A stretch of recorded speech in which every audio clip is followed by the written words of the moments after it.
Hello, everyone. Welcome to 1.5 Degrees, the podcast where together we explore the science, solutions, and stories involved in the fight against climate change.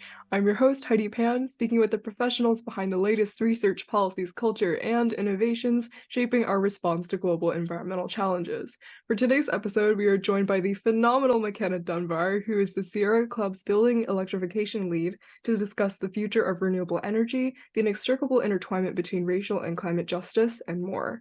McKenna is an acclaimed thought leader in the renewable energy community, having been recognized as LinkedIn's top voice in social impact, among much more, and they currently lead a team focused on building home electrification developments with a focus on net zero school. Most of their work focuses on reducing dependence on fossil fuels in order to move the electric sector to clean energy. McKenna is also the founder and president of Ecological Justice Initiative, an environmental advocacy nonprofit org focused on youth-focused environmental research and engagement, and is the CEO of Mokakono, a social entrepreneurship development firm focused on reshaping the meaning of corporate social responsibility in ESG markets. Thank you so much for joining us today, McKenna. It's truly an honor. No, thank you for having me, Heidi. I know we've been in online back and forth contact, On posts LinkedIn, for the just past, in the comments. exactly, for the It's past really months. nice to, no, it's definitely really nice to be able to have this conversation with you finally. I mean, you do so much in this field, which is, it's like quite an understatement to say that. I guess maybe just to get started, could you tell us a little more about just some of the work that you're currently involved in?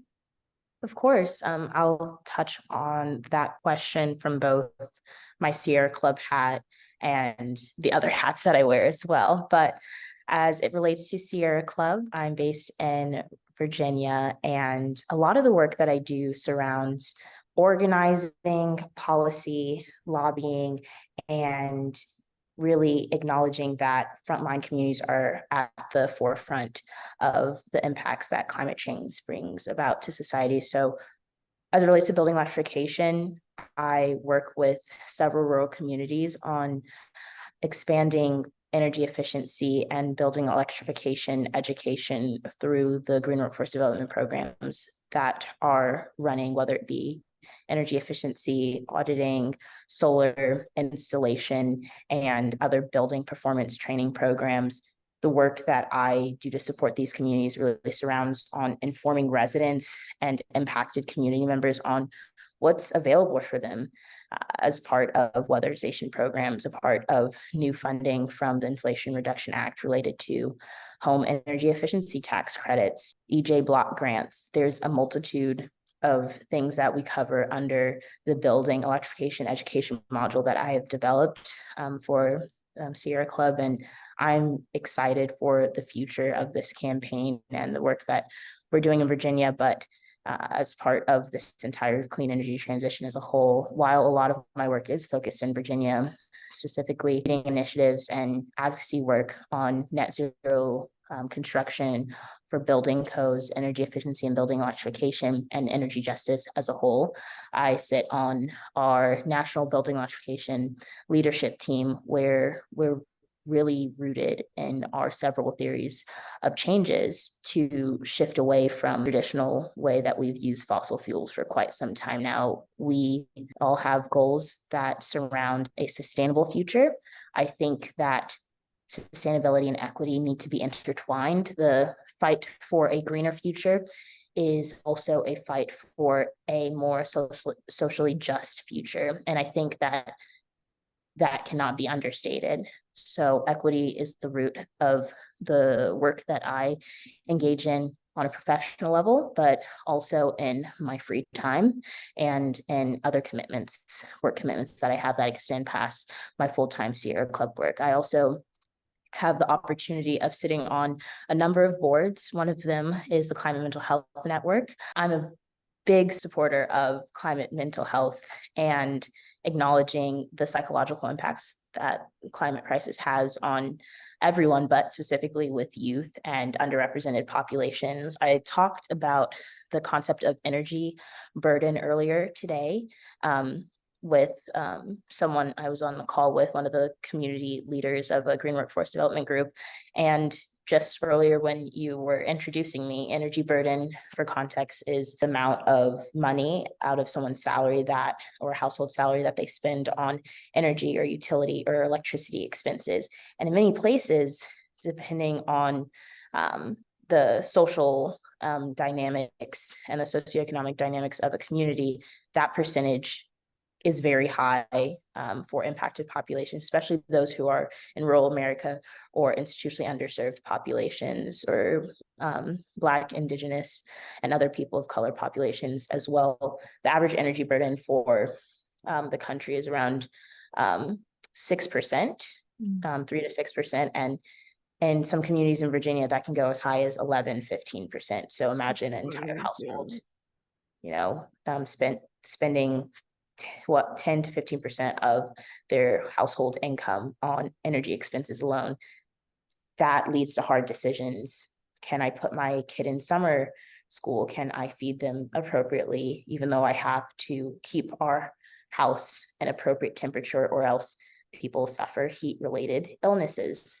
We've seen that year after year. Portland, a few years ago, hundreds of people were dying because Portland doesn't have ACs, and the heat waves were really troubling. And one of the topics that has really been talked about a lot in the past few months is the heat wave that's taking place all around the country, and it's shifting east. So Climate Mental Health Network, I sit on Sustainable Development Fund, focused on off-grid energy solutions in an international context. There's also Navigating Gray, focused on the intersection of business consultants, work with how to ensure that we look at things from an effective and just way, incorporating more people of color into the transition. And just my work with Aspen Institute, continuing the Climate Mental Health Network, and conversations that I've had with influential leaders like the Vice President Kamala and others on why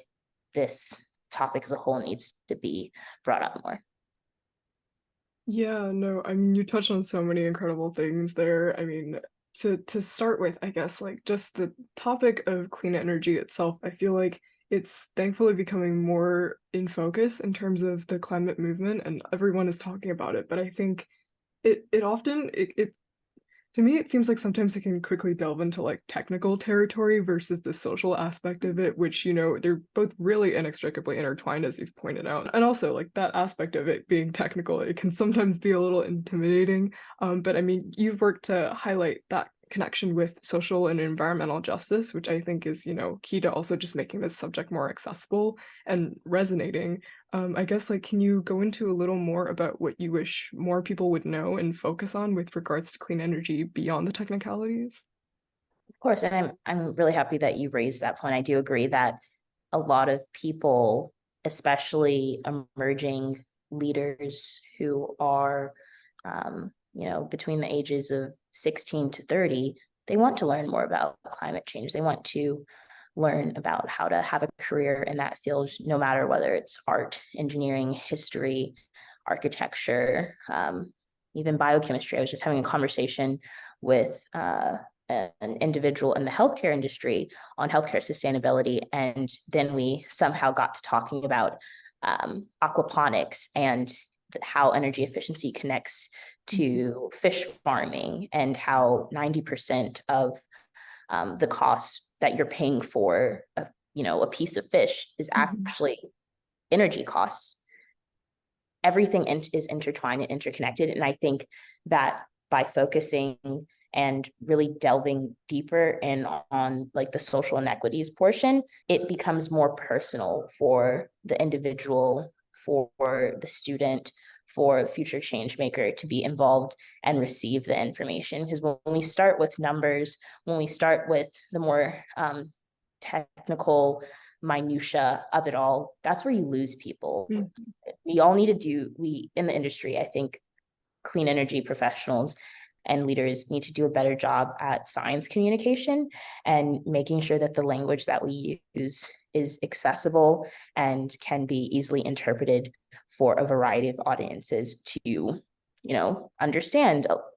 I know that there are a number of think tanks and nonprofits who release, quarterly reports on the state of the energy economy, on energy justice, energy burden. And in one of the board meetings that I was having with one of the orgs that I sit on the board with, we were talking about how we need to do away with the traditional way of communicating ESG reporting and making the language more accessible for everyone, because that is how we get more people involved, more people engaged, more innovation to be spread, and more to be inspired by. If you understand a concept better, you feel more inspired by it and you feel more compelled to engage in that topic. And going off of that, I know I mentioned a lot of conversations with other people, but actually earlier today, I was texting one of my friends that I met through the Aspen Institute. And his text to me, we've been having this conversation for a while now, the concept of jargons and the clean energy transition, and how there's too many words that are confusing and that we exchange them for other words that are confusing as well. And even the concept of using acronyms instead of full phrases for renewable energy related topics. One of those that Charles really brought to light that I, have been thinking about for some time now, but he compartmentalized in a way that was easy for me to understand. He texted me the phrase, if you're passionate about something, you tend to not use it as an acronym. And I've noticed that, and he's noticed that EJ, environmental justice, a lot of people in conversations use the term EJ instead of environmental justice. If we seek to veer into a future rooted in equity and sustainability, we should not be using the acronym EJ instead of the word environmental justice. I had the opportunity to speak about this last week at a DOE Department of Energy exchange call on energy efficiency, community engagement work. And that was the first thing I talked about, why environmental justice is rooted in energy efficiency efforts and why it's important for us to use the full phrase of environmental justice for how we're communicating equity issues and energy burden topics. You don't hear a lot of people saying RE related to renewable energy. That's not a connotation that a lot of people have. Why do we use EJ instead of environmental justice? So I know that didn't answer the full question, but that was something on my mind. Yeah, no, that's a really interesting point. I've never heard of that, but that actually totally makes sense, and it's really aligning with some of the things that I've seen actually. And that's really making me think. I mean, you touched on so many parts about, like, I guess the power of language in terms of, I mean, one, it can be a tool to, like, break past these barriers, if used in the right way, but if used in a wrong way, I guess, like, I mean, not to put morality onto that, whatever, but like just used in ways that's kind of like, not known by like general people that aren't totally completely invested in this stuff and, able to dedicate so much time to this to be able to learn all the acronyms. I mean, to be able to change that language and get everyone on board would, totally speed up innovation. So that's a really good point that you raise. And I mean, this is kind of like, I guess, relating to my next question. Like, I had thought of, I mean, some like you, I think, correct me if I'm wrong, but you've come from like a energy research background, I guess. Like, I mean, I wanted to go into that a little more because I think sectors sometimes, like, be they academic or just like clean energy in general, like sometimes they can become echo chambers when they're guarded off by something like a language barrier. But like, how do you, I guess, I mean, you founded the Ecological Justice Initiative, which approaches, environmental justice, which research-based advocacy. I mean, I guess I would love to know why you started EJI and how that work looks like, and I guess just what you've learned in terms of bridging the gap between academia and, inaccessible language with, trying to reach a broader audience. Thank you for asking that. I love talking about Ecological Justice Initiative when I'm able to. The organization has looked different in the past few years. It was founded in November of 2020 after I had the opportunity of being a part of Al Gore's Climate Reality Project team, where we were, and by we, a community organization that I was supporting through energy and solar justice research. That was my emergence into the clean energy sphere, which I'll touch on in a moment, inspired me to, start my own nonprofit and include more youth in research and engagement on these environmental and energy related sectors. I am an Afro-Latina person, a queer person, and so I've been raised in predominantly white institutions, PWIs, my whole life. So I know what it feels like to be one of the only people that looks like me and has certain perspectives like me, being in a predominantly wealthy PWI environment where I'm the opposite of a lot of those traditional identities of people I went to school with. And so I took those experiences and then connected that with experiences I had with CBOs, the community-based organizations I've had the opportunity to start my energy career with, focused on introducing those who were formerly incarcerated, transitioning members of society, veterans, institutionally underserved people from rural communities like that, access the green energy job market. And that's how I started. And when I was doing solar justice research, energy research, and community organizing support, and things like, going into communities and helping people sign up for free solar panels, educating them on the benefits of solar and of different weatherization assistance programs, working mainly with people who looked like me, who were Black and Indigenous, and then realizing that, oh, wait, even though I'm surrounded by a lot of people of color in the energy sector, and that's how I entered the sector, that's not the reality. And I knew that wasn't the reality. And I wanted to change that, not just for people who look like me, but people who are my age as well. I was the only young one in any of the meetings I was with. And that was the same as my experience of working in the funeral industry, which is, white male led, similar to the energy industry. And I founded EJI with the purpose of bridging that gap, creating more, closing the loop of knowledge and of rather inaccessible knowledge to continue like intergenerational like conversations on things like General Motors electrification work. That is what one fellow investigated. Another fellow investigated cycles of the fashion industry and overconsumption, and that isn't sustainable. The fast fashion topics. There's others who investigated mainly policy, environmental and energy policy, and others who focused on art and design. And I really think that the thing that I learned most from EJI and leading the work with EJI is that, and I actually spoke about this in a LinkedIn post that I posted earlier today, but age is not a determinant of success, of innovation, of creativity, or prosperity.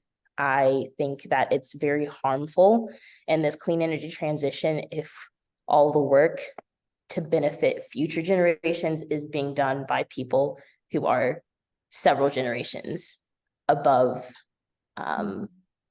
future generations and future leaders. Gen Z, that's what I'm talking about. More Gen Z leadership needs to be mobilized. And I think that we are at a time right now for Gen Z where more people our age are demanding more respect, boundaries, and access to opportunities.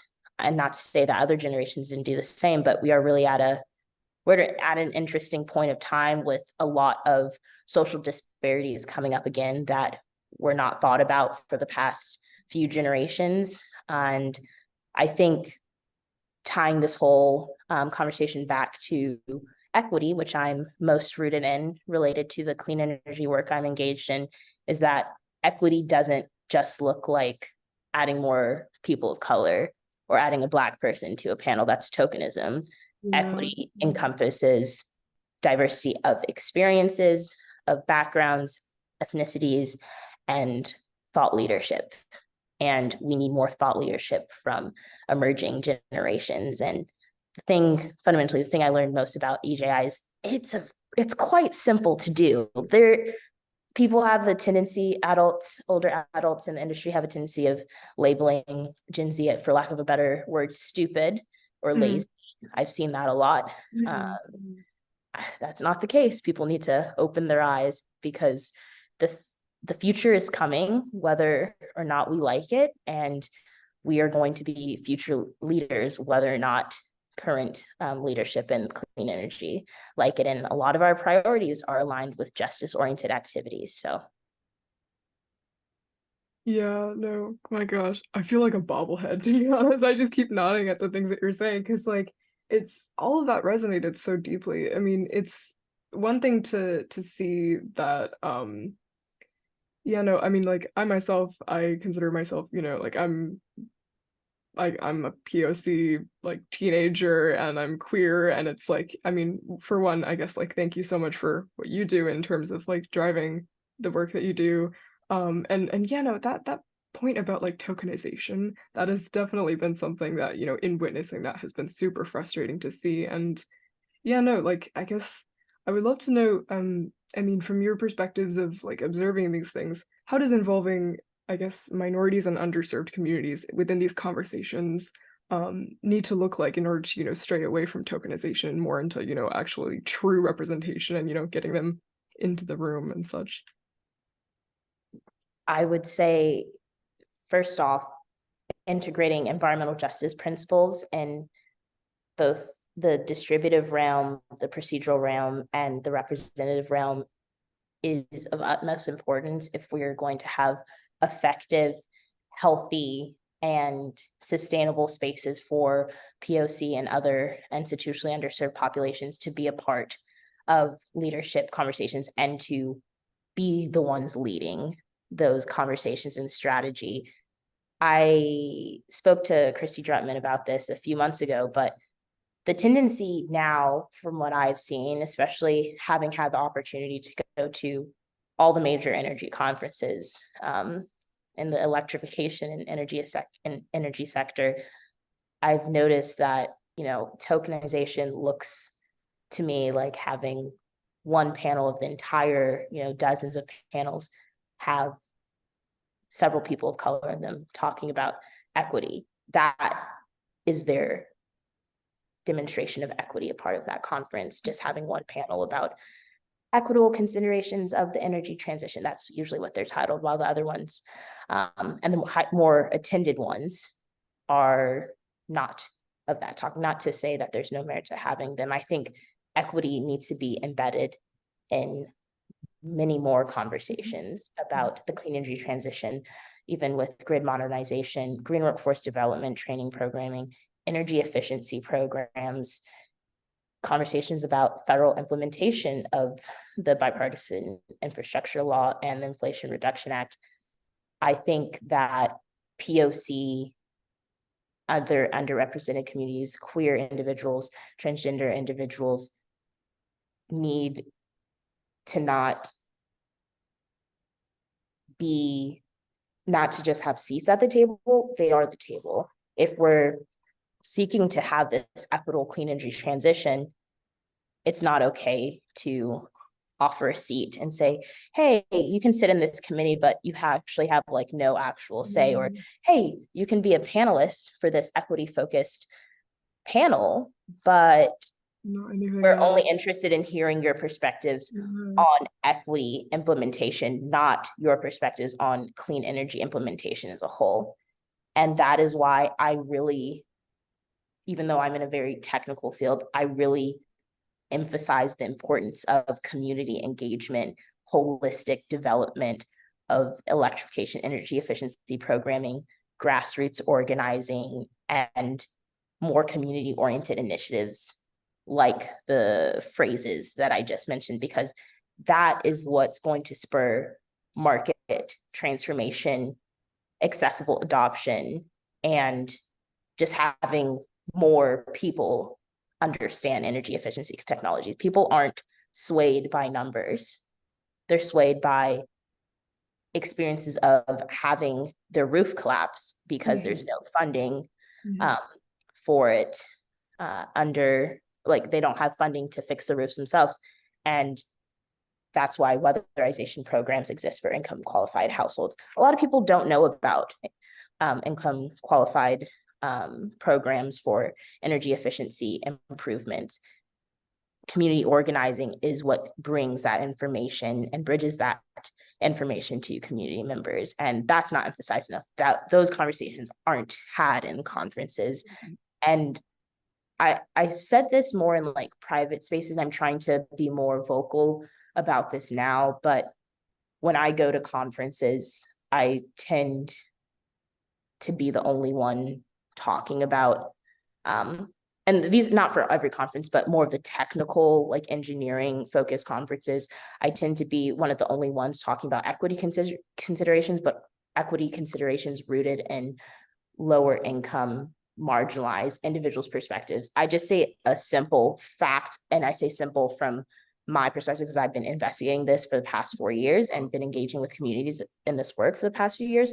But fundamental, like social disparities that, in my mind, are taking place in different geographic regions, in cities and rural areas, anywhere that people just have not heard about before. People who are leaders of these big organizations and the movers and shakers of the clean energy transition, but are surprised when they hear a statistic that I say, I'm like, wow, I had no idea. And like, a lot of these conferences espouse values of equity and environmental justice and holistic development, but their panels and the people that come there it doesn't reflect are that. not reflecting that. And that's also call to action for the committees running these conferences to also have scholarships available for environmental justice leaders. And I think that RMI's and NBI's, RMI's Rocky Mountain Institute and NBI's New Buildings Institute, fantastic model for, I think other countries should base their scholarship model for EJ leaders and community leaders to attend that conference.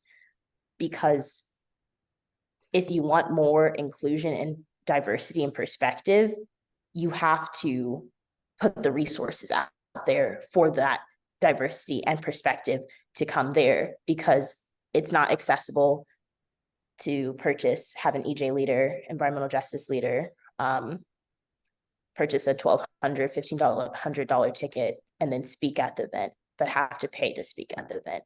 These are more systems level changes that need to take place to, open people's eyes up. Yeah, no, those are all really great points. Thank you so much for highlighting that. I mean, yeah, no, there's a lot that needs to change in terms of how we have like conversations about just, I mean, all of the things we touched on. I mean, you also do work in terms of like, disrupting traditional means of like corporate social responsibility in general with Mokokono. I mean, you like in your personal time you host tea parties, which I thought was super cool. I mean, how did you come to use tea parties as like kind of a way to break barriers in conversations, and like why are they so effective in doing that? I'd love to go into that for sure.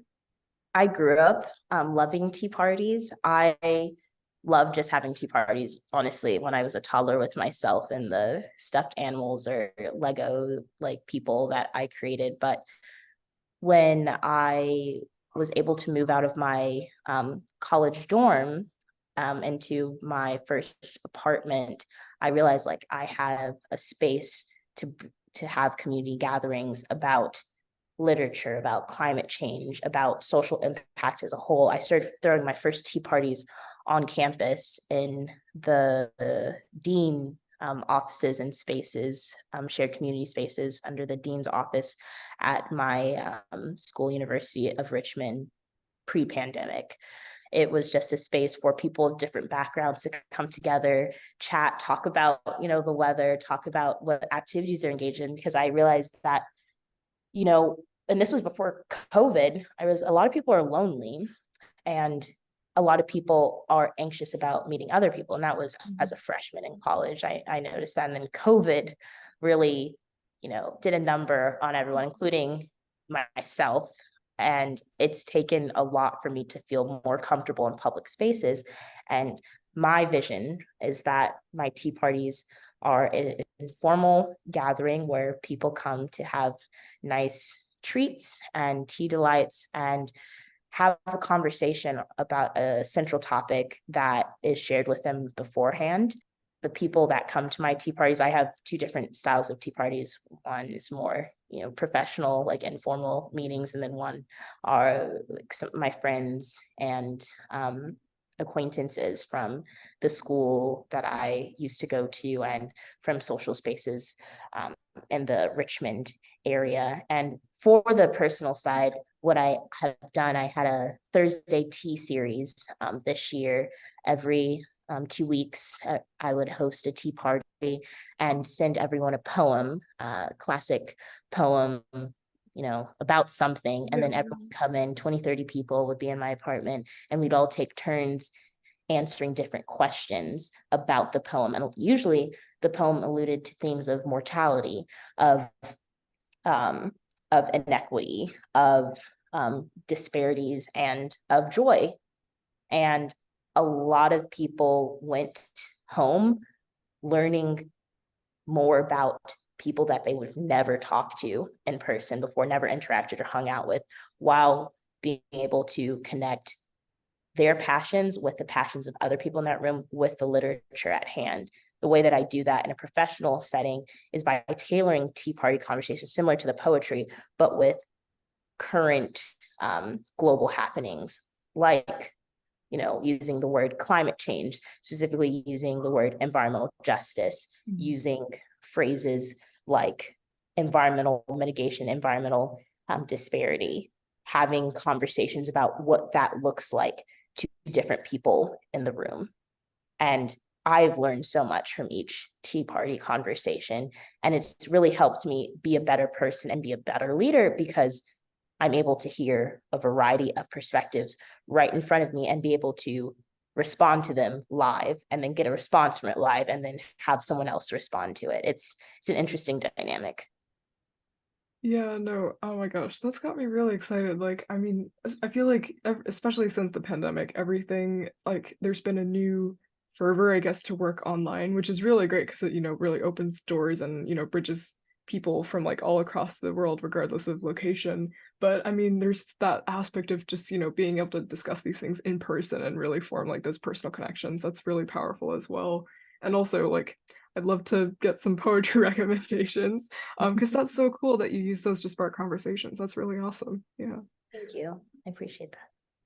Yeah, I mean, oh gosh, there's so many initiatives that you've been a part of, and I mean, like I could have gone on for a while in the intro, that I just love to talk about. But I mean, I guess like one thing on my mind is how do you, I guess like balance your involvement in all of these initiatives in terms of, being able to make meaningful impact with them, but also, obviously take time for yourself and take care of your mental health and, avoid something like burnout if that's something you encounter. I've encountered burnout several years ago, not related to clean energy or the work pursuits I'm doing, but personal burnout that led to a health scare. And I'm a person who really prioritizes self-care and pouring back into myself, whether it be through fitness, whether it be through the food that I eat. I have two cats. One of my favorite things to do is just lie in my chair that sits back a little bit, listen to some jazz tunes while my cats are in my lap. I love doing that. I love looking at sunrises. Recently, I've been enjoying very long walks, listening to podcasts and music that I enjoy. I think that people cannot pour from an empty cup. And I say this phrase a lot, but I think that in order to prioritize the fulfillment in your life that you have as a responsibility, like to yourself, but also to the communities that you may serve, whether that community is your family, whether that is your softball team, whether that is your professional working community, whether that is your book club, it doesn't matter. It's important to ensure that the values that you have as a person are as aligned as possible. I say as possible because that doesn't work out in a lot of job situations, but are as aligned as possible with the work that you're doing in order to sustain yourself mentally. If you don't treat yourself as a best friend, if you don't put yourself in positive light and speak positively for yourself and improve the way that you communicate to others about yourself in a positive light, your subconscious can eat away at you and you not even realizing. And I've experienced that in the past, and that has again led to burnout.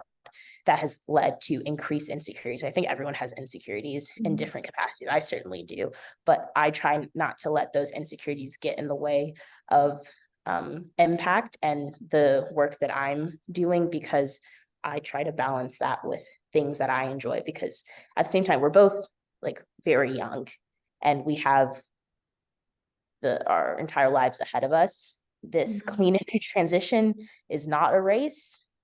It's not a race whatsoever. It's a journey. And if we are to get to the other end of it, when we get to the other end of it, there's actually no end. I don't know why I said that, but as we further progress into the transition, we need to form resiliency in ourselves so we can finish the work that we set out to do.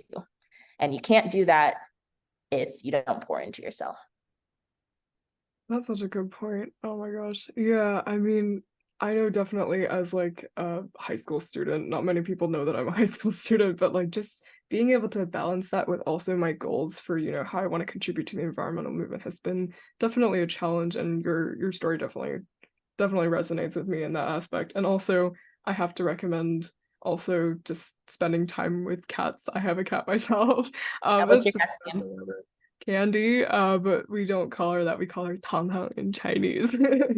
Yeah, no, she's great for when the eco anxiety gets a little haywire and whatnot. Yeah, yeah. I have to ask, like, I mean, going into the, I guess, like climate mental health conversation as well, because I know you're a part of the Climate Mental Health Network, which is an organization I also really love. I mean, in terms of like just the, I guess, like, could you maybe go into experiences with like, I guess, eco anxiety, and also, I guess, just significant mental health consequences or risks associated with climate change that people might not really think about, and especially, the specific populations that might be more affected than others? Certainly, I again was just having this conversation with related to the fire alarm, just very, I mean, listeners won't understand the story, but essentially my fire alarm went off for several hours this morning. When the maintenance individual came in and helped me, we started having a conversation. I asked him what he did for work before working in our building, and he was saying that he worked for an HVAC company. And he said that he had to quit his job because he was so concerned about climate change and how if he made HVAC service his career, he's worried for his health if he continues to work in roofs that are already 130, 150 degrees in normal conditions, but climate change like accelerates that. So that connects his eco anxiety about high heat spurred by climate change in his working life. So he left his job because he was concerned about climate change's impact on a very niche HVAC industry. There's other people and other communities that have far-reaching consequences, experience far-reaching consequences from climate change, climate refugees. I personally am not a climate refugee, but I have other people I know other people and are friends with other people who've had to restart their lives in different states because their homes burned up in fires in California. There are people, from Hurricane Katrina that are still facing the impacts of that natural disaster. Not saying that was spurred by climate change, but as climate change gets worse, the people that are impacted by these natural disasters are typically institutionally underserved communities that lack funding and government support to get back on their feet. Those are the people that are impacted. The way that connects to climate mental health and concepts like eco-anxiety and solastalgia and whatnot, is that as the climate crisis gets worse, electricity is going to be more expensive to afford. That connects to the subject of energy burden. And that connects to the subject, like I said earlier, making hard decisions. Can I afford to feed my kid, or can I afford to turn on the AC? I've spoken to dozens of community residents, particularly in a community of Portsmouth, Virginia, which is in the Hampton Roads Eco District, comprised of the largest African-American population in the entire country in that geographic area. And a lot of the things I heard is that they have to sacrifice familial relationships because of energy burden, not being able to own a car because they can't pay for gas, because a lot of community residents in Portsmouth are elderly individuals on fixed income. They can't afford to put gas in their cars because they are on a budgeted electricity and energy expense like account. And if they go over, they don't have money for food. That's eco-anxiety. That's climate mental health as a demonstration. There's so many examples of it. And a lot of people don't necessarily connect that phrase. A lot of people don't know about that phrase, but a lot of people don't connect everyday things like that to the impacts or adjacent impacts of climate change. You know, another thing that's always in the news, people joke, oh, you can win a presidential campaign based off of the price of gas. The prices of gas, that's another thing that a lot of people have anxiety about. If it's high, people have anxiety about that. And as we continue to rely on fossil fuels, with other happenings taking place across the world that impact our fuel prices and our reliance on such energy sources, prices are going to go up. And that is going to cause anxiety in people who cannot afford to make the switch to electric vehicles and battery storage and solar technologies for their homes in order for them to get for more accessible forms of energy. But that's a whole other podcast episode. Oh my gosh. Yeah, no, I mean, no, it's a whole other podcast episode because it's so interconnected, and it's like something that we just don't talk about as much as we should. And I mean, thank you for bringing that into the conversation for sure. And yeah, oh my God, and the time has definitely passed by really quickly.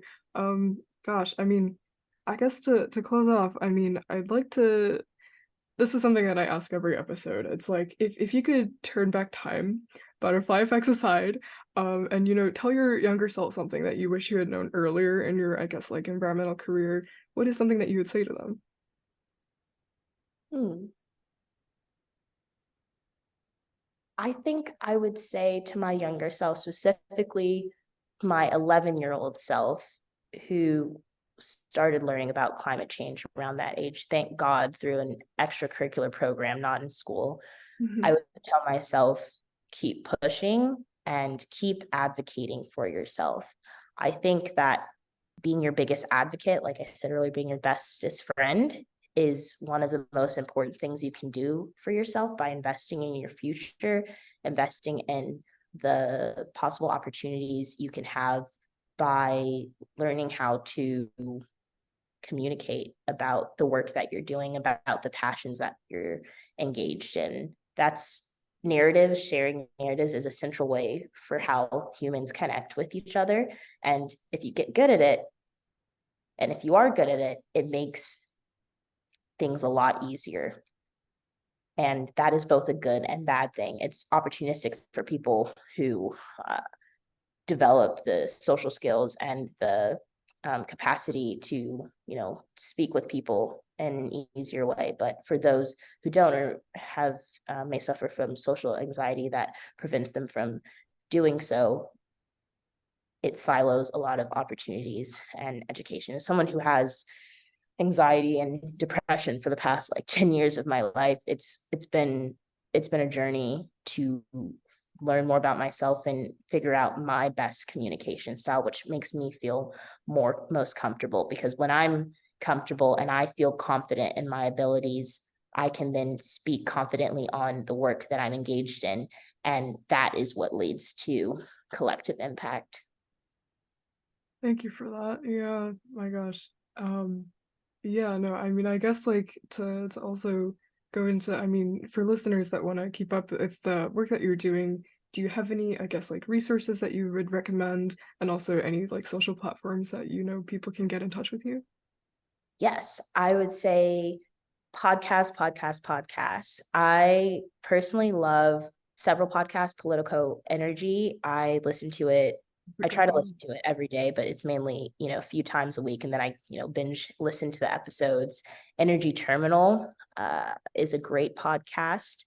I would say other resources, Climate Mental Health Network has great climate related mental health resources, mindfulness activities, and things that and links to books that speak directly about climate anxiety, because I also know people who are looking to learn more about climate anxiety. It's not really that accessible on the internet to find Mhm. a style of narrative that you might want to digest. I would say other things to look out for are condensed reports coming out from nonprofits that focus on the clean energy transition, like RMI has, and Rewiring America has great reports. Building Decarbonization Coalition has great, easy to understand, um, and a few other organizations of that nature have reports that are easy to understand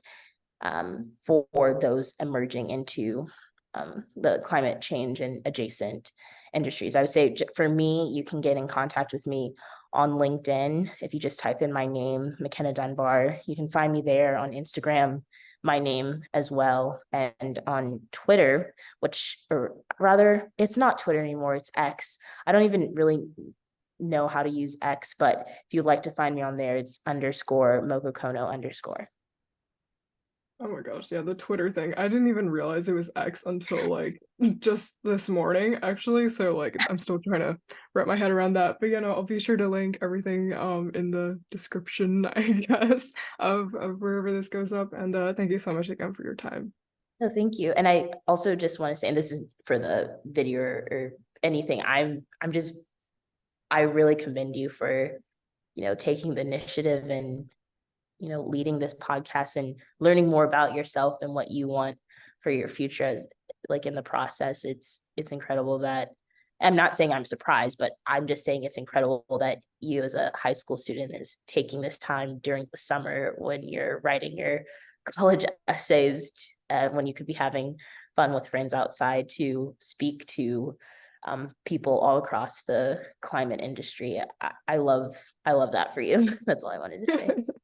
Well, thank you. Yeah, no, I'm happy to do it. I've learned so much, and yeah, no, it's been great. Thank you so much. Please It let me means a know lot. if I can ever like be of help to you. Like seriously. I'd appreciate that. Yeah, no, I'd be honored to keep in touch. Yeah. Awesome. All right. Thank All you right. again. Thank you so much.